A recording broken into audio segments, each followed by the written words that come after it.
This is 18-year-old Denis Lazavik, and he just delivered an absolute destruction on the world's #1 chess player, Magnus Carlsen, aka Magic Carpetson. This is entitled Tuesday, 25th of March, the late tournament. I mean, this is a special game, and then we'll have a look at the result of the tournament. So what do we see played here? Denis opens with the rock-solid d4. I mean, d4 move, it just wouldn't even cross my mind. Magnus keeps it solid himself. We get the explosive c4, e6, knight f3. Magnus flicks in this check, and we see a pair of bishops leaving the board immediately. Queen recaptures, and Magnus fights for the center. No funny business this game, no weird openings. We now get e3 on the board, castles, knight c3, and now I've no idea why none of these more normal looking moves weren't played. Instead,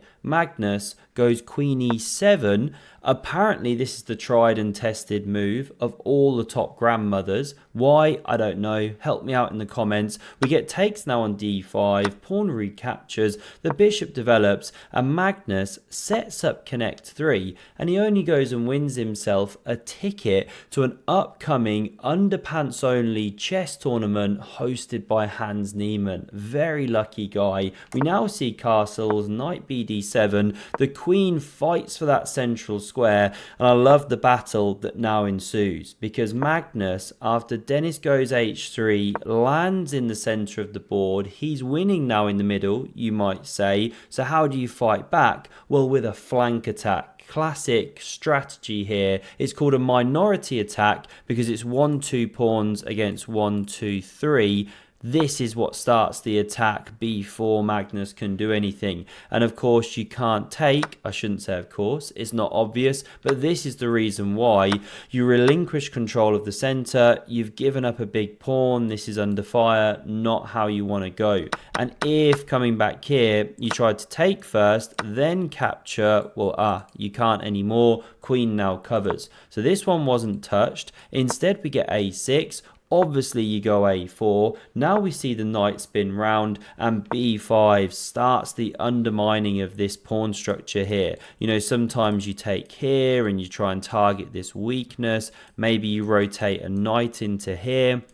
But we didn't see that in this game because Magnus now weirds it up. You know, he could capture here, swap a pair of rooks, then go c5 or something like that. But he immediately plays this pawn forward to the c5 square, and it's not the most precise because now you can take, the knight recaptures, the bishop drops back, and Magnus is stuck with the isolated queen's pawn, or IQP. Now, yes, you do have to accept this sometimes unless you're a complete wuss, in which case you should take up tiddlywinks. But if you're gonna have it, then you need to attack, attack, attack. But Denis now, watch this. After the strange a5 move, he does a great job of shutting down Magnus's counterplay. He starts by blockading the pawn. Classic strategy.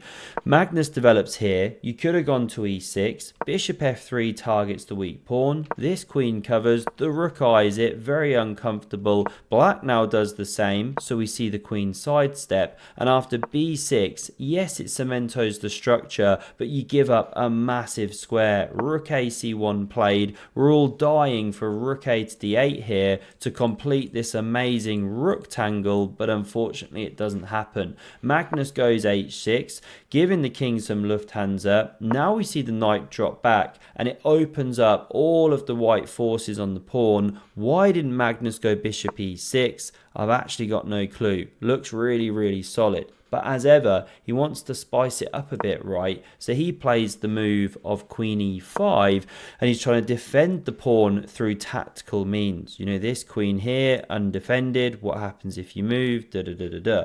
But Denis, he's seen deeper here. He has a little think, and then he plays the excellent. Bishop takes on d5, and this is in fact winning the clean pawn, because after this move played by Magnus, knight takes on a4. Hands up if you saw that coming. Not obvious. Denis has seen deeper, because after takes here, Magnus reveals his point by taking the rook on the c1 square, and he's saying you can't take back with either queen or rook, or you're simply going to go, well, not a piece down, but black wins the piece back, and then everything's fine for black. You've got a running outside passed pawn here. Equally, you can't take the queens off, or the rook takes, whoops, with check here. So the move to play, which Denis does, is knight takes on c1. Now Magnus takes here. Excuse me. We see the queens leave the board, rook recaptures. It looks like you've got all your problems sorted, materials level, maybe black's a bit better, but Denis reveals the problem that Magnus has missed from afar. He plows on with the f-pawn, yelling rah like a mighty chess lion. And the problem is, you can't stay with the knight.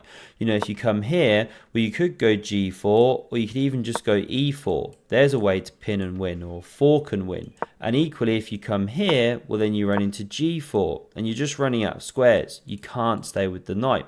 So instead, we see knight takes on e3, giving this bishop here, but now this one takes on b5, and although Denis is winning, he flicks in a check, king goes. It's not all that easy. King f2 is the best move. However, he plays rook d3. This is a blitz game, of course. We see this exchange of minor pieces, but now after king f2, the pawn is running and running with tempo. Don't blunder your knight. Don't blunder your knight. Don't blunder your knight. Magnus doesn't do it. He's world #1. Congrats to him. But here, he goes shockingly wrong. You know, a4 is one of the top moves.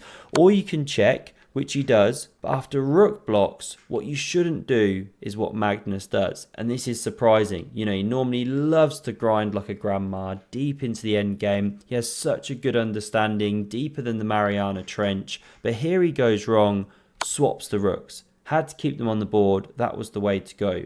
King recaptures.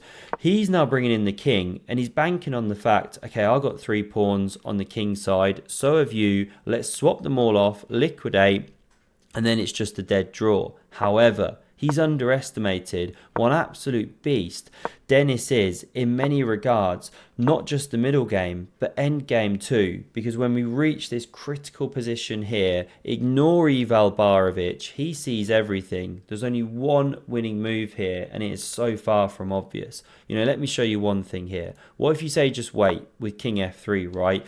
Well, now we're back to a drawn position, because you can take king takes, let's say, to not let this guy in, but now you can run back here. This is one sample line, and you end up with a kind of liquidation. I know those moves weren't forced, but this is just one sample of what could have happened here. And you liquidate the pawns, you make the draw. The only winning move here, if you can believe that, is king d4. You're marching the king around, letting this one in, but landing here, creating this pawn race. But guess what? Denis, the guy they gave a 0% chance of winning the Champions Chess Tour about a year and a half ago, checks, and Magnus resigns the game here. Because say you play the natural king g2, doesn't matter where you go, you die anyway, then you bring in the queen with check, and supported by the knight, of course, and this leads to a mate. And of course there are other similar lines.